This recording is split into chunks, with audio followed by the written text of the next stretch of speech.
Iya, baik saudara, kita akan melanjutkan pembacaan firman Tuhan. Ya, kemarin kita sudah membaca bagaimana Tuhan memilih Musa dan akhirnya Musa membela bangsanya ya ketika ia lari ke tanah Midian. Ya, kita tahu bersama.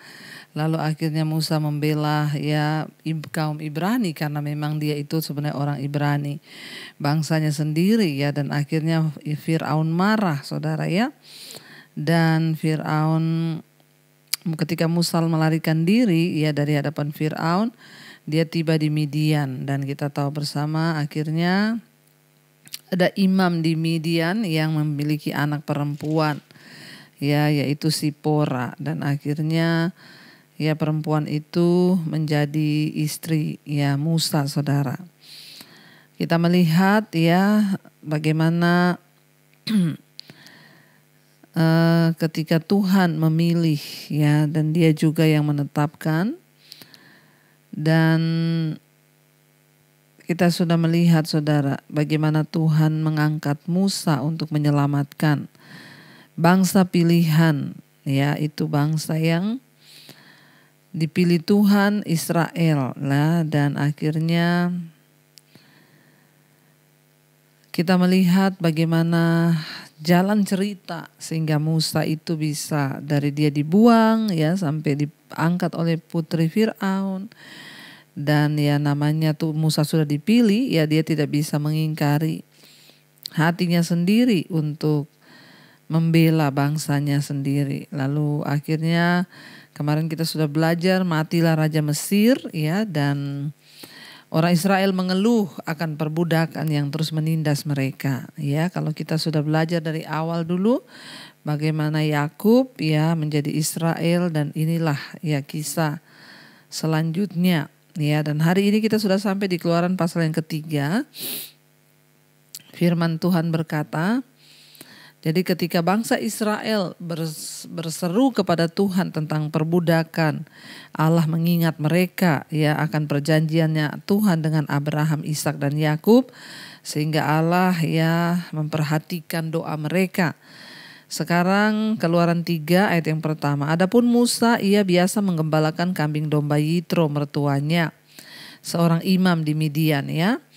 Sekali ketika seberang sekali ya, ketika ia menggiring kambing domba ke seberang padang gurun, sampailah ia ke gunung Allah, yakni gunung Horeb.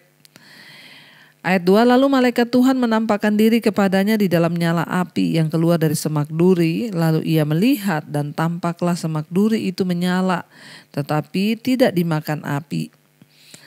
Musa berkata, baiklah aku menyimpang ke sana untuk memeriksa penglihatan yang hebat itu.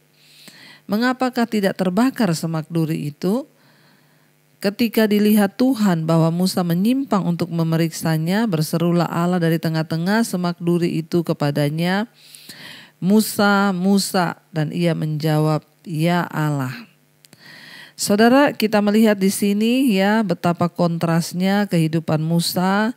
Sebagai seorang pangeran di Mesir, dia harus menjadi gembala ya di Midian, menggembalakan kambing domba ayahnya. Musa yang sudah terbiasa hidup enak, menikmati segala yang nikmat di Mesir, namun dia harus meninggalkan semua itu demi panggilan Tuhan atas hidupnya. Ya, sudah selesai. Tuhan akan memasuki babak baru dengan kehidupan Musa. Kita melihat di sini seringkali di dalam hidup pun akan terjadi hal yang demikian. Ya, waktu kita memasuki panggilan Tuhan, maka ada banyak hal-hal yang baru yang akan kita jalani. Kita yang terbiasa hidup enak mungkin, lalu kita harus masuk dalam kehidupan yang begitu berat. Ya, saya juga pernah mengalami itu ketika saya harus menjalani panggilan hidup saya, mengikut Tuhan, menjadi hamba Tuhan. Saya meninggalkan keluarga saya di mana semuanya ya yang saya mau ada, saya bisa menikmati hal-hal yang nikmat dalam keluarga. Tapi ketika Tuhan panggil saya, ada babak baru dari kehidupan saya harus meninggalkan semua itu. Saya melangkah ya pergi ke kota yang Tuhan mau. Lalu di kota Palu lah saya mulai berjalan dalam panggilan. Ya tidak enak tinggal di kos-kosan, tidak punya uang, kadang makan saja nggak bisa. Ya tapi itulah babak baru dalam kehidupan kita ketika Tuhan memanggil kita. Musa ya kontras sekali, dia pangeran di Mesir.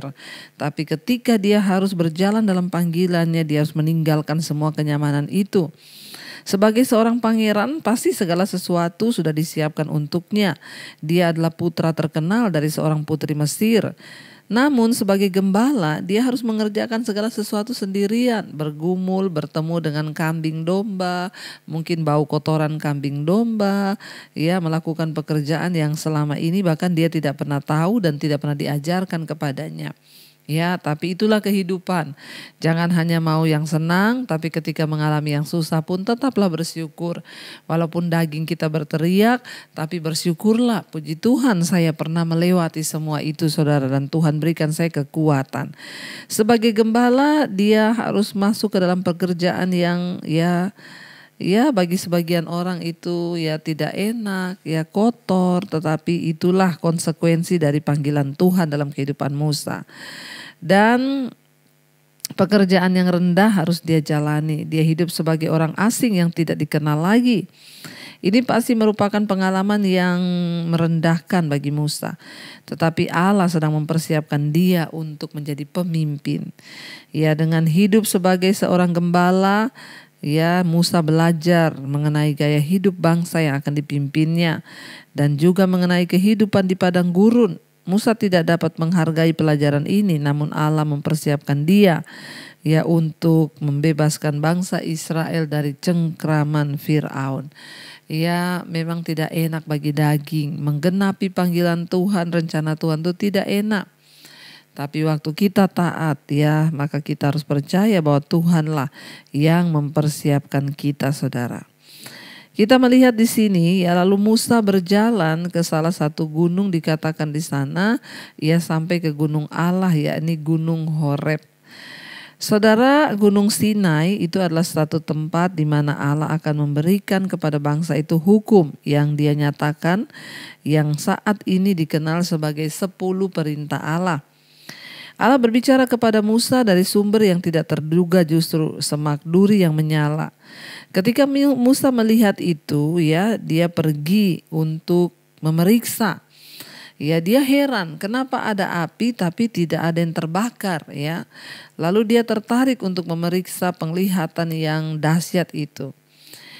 Allah juga memakai sumber-sumber yang tidak terduga ketika dia ingin berkomunikasi dengan kita.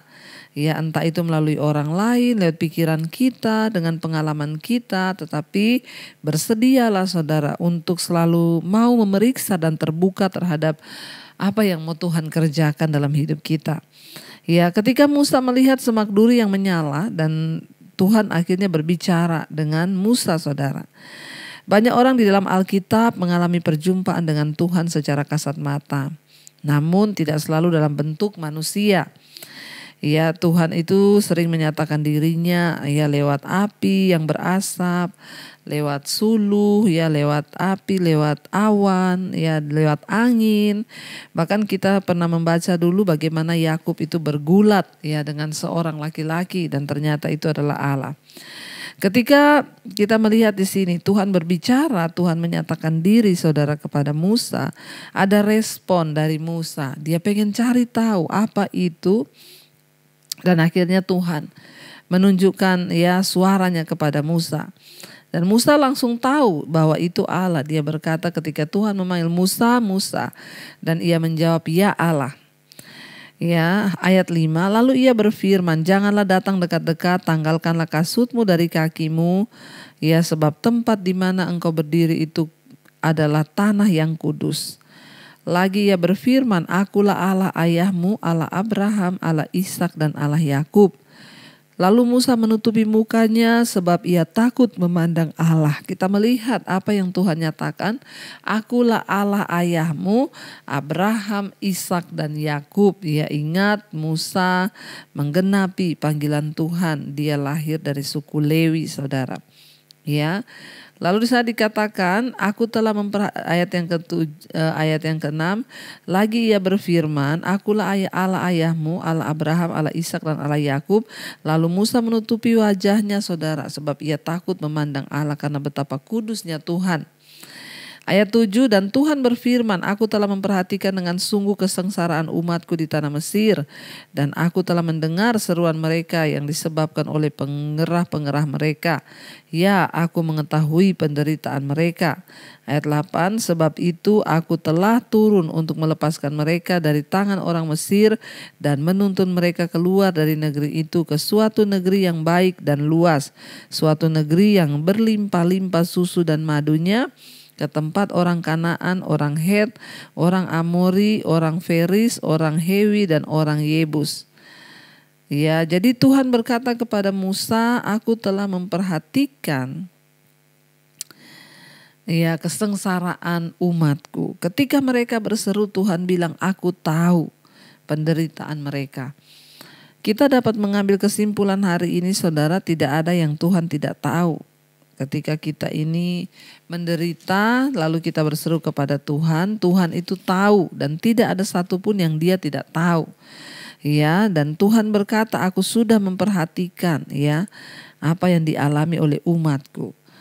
Dan kita melihat atas perintah Allah, Musa disuruh menanggalkan kasutnya dan dia menutupi wajahnya. Menanggalkan kasut adalah suatu tindakan penghormatan sambil membawa ketidaklayakan dirinya ke hadapan Allah. Allah adalah sahabat kita, tetapi Ia juga adalah Tuhan yang berdaulat. Dia adalah yang maha kuasa, yang maha mulia. Karena itu kita perlu menghormati Tuhan.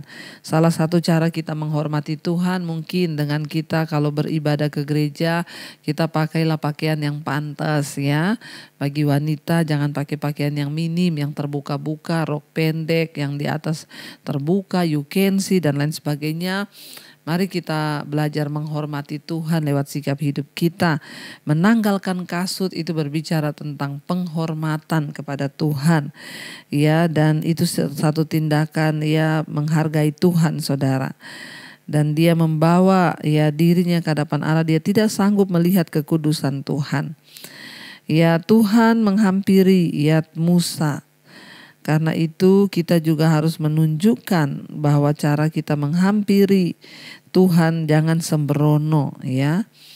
Dan jangan sampai kita menunjukkan kurangnya penghargaan dalam menghormati Tuhan. Ketika kita datang kepada Tuhan untuk beribadah, menghampiri Dia, mari kita ini bersikap dengan hormat, sebab Tuhan adalah Tuhan yang layak untuk kita hormati dan kita tinggikan. Tuhan berkata, aku sudah mendengar segala keluh kesah mereka. Aku tahu penderitaan mereka. Tidak ada yang Tuhan tidak tahu, semua Tuhan tahu, saudara. Ayat 8 di sana dikatakan, sebab itu aku telah turun untuk melepaskan mereka dari tangan orang Mesir dan menuntun mereka keluar dari negeri itu ke suatu negeri yang baik dan luas, suatu negeri yang berlimpah-limpah susu dan madu, ke tempat orang Kanaan, orang Het, orang Amori, orang Feris, orang Hewi dan orang Yebus. Dan sekarang seruan orang Israel telah sampai kepadaku, kata Tuhan. Juga telah kulihat betapa kerasnya orang Mesir menindas mereka. Ayat 10. Jadi sekarang pergilah, aku mengutus engkau kepada Fir'aun untuk membawa umatku orang Israel keluar dari Mesir. Tetapi Musa berkata kepada Allah, siapakah aku ini? Maka aku akan menghadap Fir'aun dan membawa orang Israel keluar dari Mesir. Lalu firman Tuhan, firman-Nya, bukankah aku akan menyertai engkau? Inilah tanda bagimu bahwa aku akan yang mengutus engkau. Apabila engkau telah membawa bangsa itu keluar dari Mesir, maka kamu akan beribadah kepada Allah di gunung ini.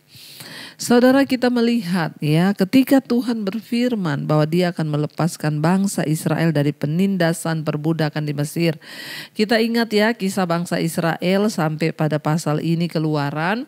Kita sudah belajar dari kitab Kejadian awal mula Israel sampai ke Mesir itu karena waktu itu Yusuf dibuang, Yusuf dijual jadi budak di Mesir, sampai Yusuf dipenjara oleh Potifar, Yusuf diangkat menjadi perdana menteri, lalu Yusuf menafsirkan mimpi. Dan akhirnya Yusuf diangkat menjadi orang nomor 2 di Mesir setelah Raja Fir'aun. Dan akhirnya kita tahu bersama Yusuf membawa keluarganya yaitu Yakub atau Israel. Dan ke-11 adik-adiknya dibawa pindah semua. Dan sejak saat itulah bangsa ini mulai menetap di Mesir. Mereka berkembang menjadi besar, menjadi sangat banyak. Dan akhirnya saudara mereka diberkati di Mesir. Orang Mesir iri, lalu mereka memperbudak orang Israel, ya. Dan akhirnya saudara kita melihat di sini orang Israel berseru-seru kepada Allah. Ya, dan Tuhan memilih Musa untuk membawa mereka keluar. Waktu Tuhan berkata engkau harus pergi menghadap Fir'aun untuk membawa umatku keluar, Musa bertanya, Tuhan siapakah aku? Ya, siapakah aku ini sehingga aku itu harus menghadap ke Fir'aun? Siapa aku Tuhan, kata Musa. Ya, Musa membuat alasan karena dia merasa kurang mampu. Iya, dia cuma sebagai gembala kambing domba saat itu.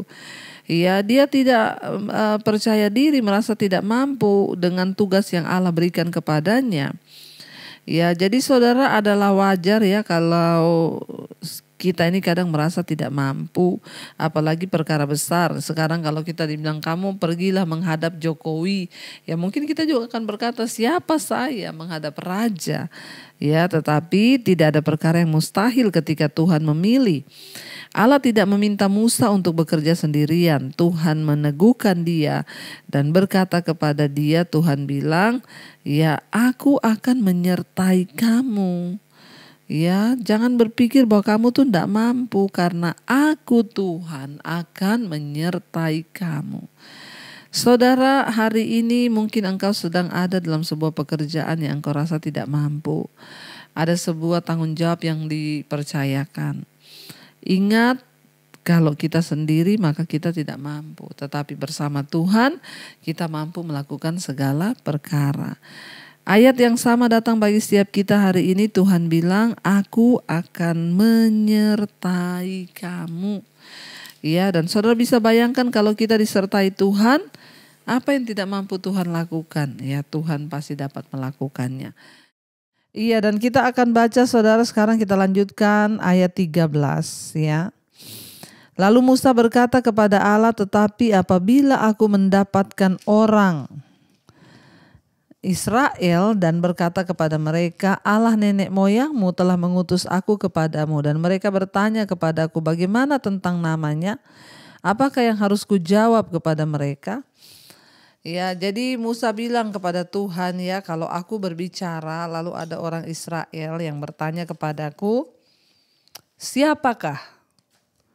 Ya, siapakah nama Allah itu? Ya, Allah nenek moyangmu mengutus aku, dan mereka bertanya, apakah yang harus kujawab? Ya, bila mereka bertanya tentang nama, ya namanya, nama Tuhan, apa yang harus kujawab kepada mereka? Lalu Tuhan berfirman kepada Musa, ayat 14, firman Allah kepada Musa, ya, aku adalah aku. Lagi firman-Nya, beginilah kau katakan kepada orang Israel itu, akulah aku, telah mengutus aku kepadamu. Ayat 15 selanjutnya berfirmanlah Allah kepada Musa, beginilah kau katakan kepada orang Israel, Tuhan Allah nenek moyangmu, Allah Abraham, Allah Ishak dan Allah Yakub yang telah mengutus aku kepadamu, itulah namaku untuk selama-lamanya. Dan itulah sebutanku turun-temurun. Jadi Musa mempertanyakan saudara, ya Tuhan, kalau bangsa Israel, orang Israel bertanya, siapa nama Tuhan itu yang mengutus engkau? Ya, apa yang harus kujawab? Lalu Tuhan berkata, jawab saja, aku adalah aku. Ya, orang-orang Mesir itu mempunyai banyak dewa dan juga ya mereka itu memiliki nama yang berbeda-beda namanya dewa itu. Jadi Musa ingin mengetahui nama Allah supaya orang-orang Ibrani itu bisa mengetahui cara tepat Ya, siapa yang mengutus dia kepada mereka? Dan saat itu Allah menyebut dirinya Aku adalah Aku. Itu adalah sebuah nama yang menggambarkan kuasa yang kekal serta sifat tidak bisa berubah yang ia miliki. Aku adalah Aku, ya, kata Tuhan. Dalam dunia di mana nilai-nilai moral dan hukum selalu berubah-ubah, saudara, maka semua keadaan juga bisa berubah. Tetapi di dalam Allah kita bisa menemukan perlindungan, keamanan yang tidak pernah berubah, sebab Allah yang menampakkan diri kepada Musa itu adalah Allah yang sama, yang juga hari ini tinggal di dalam saudara dan saya. Ibrani 13 ayat 8 di sana mengatakan bahwa Yesus Kristus adalah sama baik kemarin maupun hari ini dan sampai selama-lamanya. Karena sifat Allah itu kekal, tidak dapat berubah-ubah, dia dapat dipercaya. Makanya dia berkata, Aku adalah Aku. Jawablah kepada mereka, kata Tuhan, bilang Aku adalah Aku. Beritahukan kepada mereka bahwa Allah Abraham, Ishak dan Yakub itulah yang sudah mengutus Aku kepadamu, dia bilang. Jadi Allah mengingatkan Musa tentang janji-janji dalam perjanjiannya kepada Abraham, kepada Ishak dan kepada Yakub. Dan memakai nama Aku adalah untuk menunjukkan sifat tidak berubah yang ia miliki. Bahwa Tuhan Allah apa yang sudah dia janjikan kepada bapak leluhur dari bangsa Israel bahkan ratusan tahun yang lalu sebelumnya dia sudah menyatakan janji akan menyertai Abraham, Ishak dan Yakub.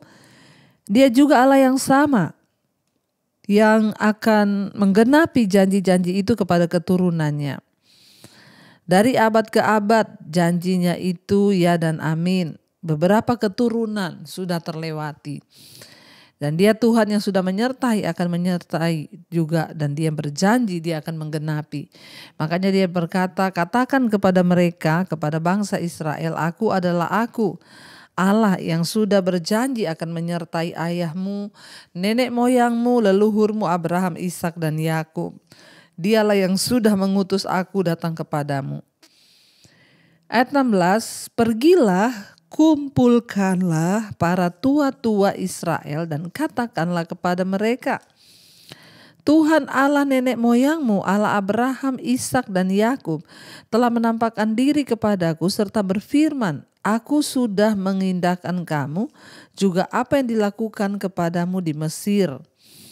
Jadi Tuhan berkata kepada Musa, kamu harus pergi kepada para tua-tua Israel. Katakan kepada mereka bahwa aku memperhatikan apa yang terjadi kepadamu dan aku tahu apa yang dilakukan orang Mesir kepadamu. Ayat 17, terjadi aku telah berfirman, aku akan menuntun kamu keluar dari kesengsaraan di Mesir menuju ke negeri orang Kanaan, orang Het, orang Amori, orang Feris dan orang Hewi dan orang Yebus ke suatu negeri yang berlimpah-limpah susu dan madunya. Saudara, Allah menyuruh Musa untuk memberi tahu kepada bangsa itu, menemui para tua-tuanya saat itu. Tuhan menyuruh Musa untuk memberitahukan kepada mereka apa yang dia lihat, apa yang dia dengar dari Allah, apa yang dia alami di semak duri yang menyala itu. Dan Allah kita itu juga adalah Allah yang bertindak dan dia masih berbicara sampai hari ini. Dan kita pun harus mengalami Tuhan secara pribadi, saudara, supaya kita bisa menceritakan juga kepada orang lain apa yang kita alami bersama dengan Tuhan di dalam hidup kita. Ayat yang ke-18 dikatakan di sana, dan bila mana mereka mendengarkan perkataanmu, maka engkau harus beserta para tua-tua Israel pergi menghadap Raja Mesir. Dan kamu harus berkata kepadanya, Tuhan Allah orang Ibrani telah menemui kami Oleh sebab itu izinkanlah kiranya kami pergi ke padang gurun 3 hari perjalanan jauhnya untuk mempersembahkan korban kepada Tuhan Allah kami. Ayat 19, tetapi aku tahu bahwa Raja Mesir tidak akan membiarkan kamu pergi kecuali dipaksa oleh tangan yang kuat. Ayat 20, tetapi aku akan mengacungkan tanganku dan memukul Mesir dengan segala perbuatan yang ajaib yang akan kulakukan di tengah-tengahnya. Sesudah itu ia akan membiarkan kamu pergi. Saudara, kita lihat di sini ya, jadi para tua-tua, para pemimpin Israel itu akan menerima pesan dari Allah ya. Dan para pemimpin Mesir akan menolak mereka ya, dan Tuhan sudah tahu itu. Tuhan memberitahukan kepada Musa bahwa mereka akan menahan umat Israel. Allah bahkan sudah mengetahui reaksi-reaksi tersebut sebelum hal-hal itu terjadi. Ini lebih dari sekedar psikologi yang baik ya. Allah mengetahui masa depan. Setiap orang percaya ya dapat mempercayakan masa depannya kepada Allah karena Allah sudah mengetahui apa yang akan terjadi. Tetapi Tuhan juga ya menyuruh Musa memberitahukan kepada ya Raja Mesir, dia dan para tua-tua Israel harus menghadap, memberitahukan bahwa Tuhan menyuruh mereka keluar. Tetapi Tuhan juga memberitahukan bahwa ya pasti Raja Mesir tidak akan memperbolehkan kamu pergi. Ya karena ya dia akan dikatakan di sana, dia akan mengeraskan hati ya, Tuhan bilang. Ya tetapi enggak apa-apa, Tuhan bilang ya pokoknya kamu pergi saja, sekalipun ya dia tidak akan membiarkan kamu pergi kecuali dipaksa oleh tangan yang kuat. Dan aku akan mengacungkan tanganku ya dan memukul Mesir dengan segala perbuatan yang ajaib yang akan kulakukan di tengah-tengahnya. Sesudah itu dia akan membiarkan kamu pergi. Kalau kita melihat di sini sebenarnya agak lucu ya saudara. Tuhan itu sudah tahu bahwa Raja Mesir pasti tidak akan mengizinkan ya Musa dan para tua-tua ini membawa bangsa Israel ini keluar dari Mesir. Ya, tetapi kenapa sih Tuhan masih tetap izinkan Musa? Ya, kalau kita bertanya secara manusia, kenapa Tuhan enggak bilang saja Musa, kamu pergi ketemu Raja Mesir, aku sudah menjamah hatinya, dia pasti akan memperbolehkan kamu keluar. Kan lebih enak kalau kayak begitu ya saudara. Seringkali juga kan kita begitu. Ya ada masalah kita ngajari Tuhan, kenapa sih Tuhan harus begini? Kan Tuhan tuh bisa bikin begini. Tapi percayalah semua itu ada alasannya. Kenapa Tuhan berkata kepada Musa, kamu pergi, tapi Raja Mesir akan mengeraskan hatinya, menahan kamu. Kecuali tangan yang maha kuat yang akan menekan mereka. Ya Tuhan bilang, aku akan memperlihatkan pekerjaan-pekerjaan yang ajaib kepada orang Mesir, lalu mereka akan membiarkan kamu pergi. Apa maksud Tuhan membiarkan Raja Mesir mengeraskan hati untuk tidak melepaskan bangsa ini? Ya cuma satu, supaya Tuhan menyatakan keajaiban-keajaibannya di Mesir. Karena Mesir ini bangsa yang tidak mempercayai Allah Abraham, Ishak dan Yakub. Mereka menyembah dewa-dewa. Ya satu rencana Tuhan adalah supaya Tuhan menyatakan keajaibannya dan mereka bisa melihat dengan mata mereka, oh bahwa ini adalah perbuatan Tuhan. Nanti kita lihat diizinkan tulah demi tulah. Ya tetapi ya apakah ya bangsa Mesir itu juga menerima Tuhan atau tidak, itu kembali kepada kehendak mereka. Sebab Tuhan menciptakan manusia itu dengan kehendak bebas dan Tuhan juga gak bisa mengingkari itu. Ya manusia boleh memilih mana yang akan dia sembah saudara. Walaupun Mesir sudah melihat banyak keajaiban Tuhan pada akhirnya. Ya tetapi mereka yang menentukan apakah mereka mau tetap beribadah kepada ya dewa-dewa atau mempercayai Allah. Tuhan bilang nanti aku akan mengacungkan tanganku ya dan aku akan melakukan pekerjaan-pekerjaan ajaib di tengah-tengah orang Mesir. Ya 21, dan aku akan membuat orang Mesir bermurah hati terhadap bangsa ini sehingga apabila kamu pergi, kamu tidak pergi dengan tangan hampa.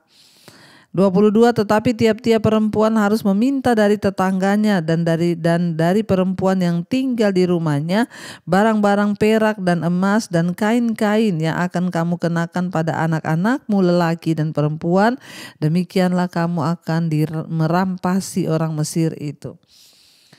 Ya, jadi Tuhan berkata saudara kepada bangsa ini, kepada Musa, ya, perhiasan dan pakaian tidak hanya dipinjamkan, barang-barang itu diminta dan diterima dengan mudah. Orang-orang Mesir begitu senang melihat orang Israel pergi sehingga mereka menyuruh orang Israel pergi dengan hadiah-hadiah.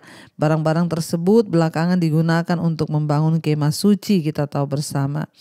Janji dia tentang dapat melucuti kekayaan orang Mesir tampak mustahil bagi Musa pada saat itu. Tapi apa yang mustahil bagi Tuhan? Ya, tidak ada, saudara. Kita melihat di sini kenapa juga Tuhan izinkan bangsa Israel tidak mudah untuk keluar dari Mesir, agar mereka juga mengerti bagaimana arti dan bagaimana cara mengandalkan Tuhan. Saat mereka berseru, saat mereka berdoa sungguh-sungguh, mereka melihat campur tangan Tuhan. Ya, semua itu ada maknanya dan semua itu tentunya ada hikmahnya. Supaya bangsa Israel melihat kembali kepada Tuhan, mengakui bahwa Tuhanlah yang sanggup melepaskan mereka, dan juga supaya bangsa Mesir juga boleh melihat bahwa Tuhan yang disembah oleh Abraham, Ishak dan Yakub, Allah Israel adalah Allah yang maha hidup dan maha kuasa. Karena itu jangan pernah takut saudara, kita mau percaya bahwa Dia Tuhan yang selalu melakukan sesuai dengan ya kekuatan kuasanya dalam hidup kita. Bagian kita menjalaninya dan tetap percaya bahwa Dia Tuhan sanggup melakukan segala perkara. Mari kita tundukkan kepala, kita mau renungkan firman ini. Terima kasih Bapa, kami belajar dari kebenaran firman-Mu malam hari ini bahwa Engkau Tuhan yang memilih Musa dan Engkau juga akan memperlengkapi dia. Kami juga percaya Engkau Tuhan yang turut bekerja dalam segala sesuatu untuk mendatangkan kebaikan, untuk menyatakan kemuliaan-Mu. Seringkali kami tidak mengerti banyak hal, banyak peristiwa, tapi kami tahu Tuhan berdaulat dan Tuhan sanggup. Apapun yang terjadi di depan kami, Tuhan juga sudah tahu. Bahkan sesuatu yang belum terjadi di hidup kami, Tuhan sudah tahu. Ajar kami percaya dan terus berharap hanya kepada Tuhan, berserah hanya kepada Engkau Bapa. Terima kasih Tuhan, kami menyerahkan roh, jiwa dan tubuh kami dalam tangan-Mu hari ini. Berkati setiap keluarga demi keluarga, hamba berdoa bagi setiap rumah tangga, suami, istri, anak-anak. Kami terus hidup berkenan kepada Tuhan, hidup dalam takut akan Tuhan, mengejar apa yang berkenan di mata-Mu.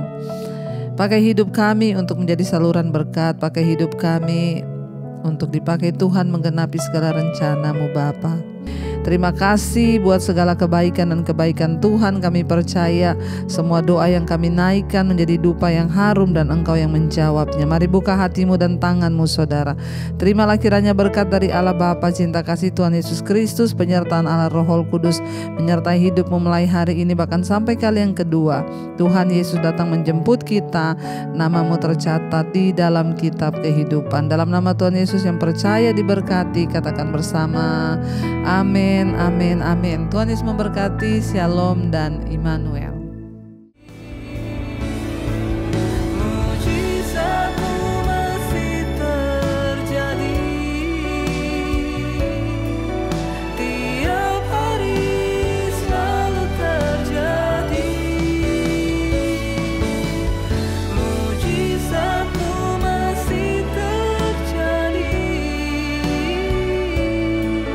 Setiap hari selalu terjadi.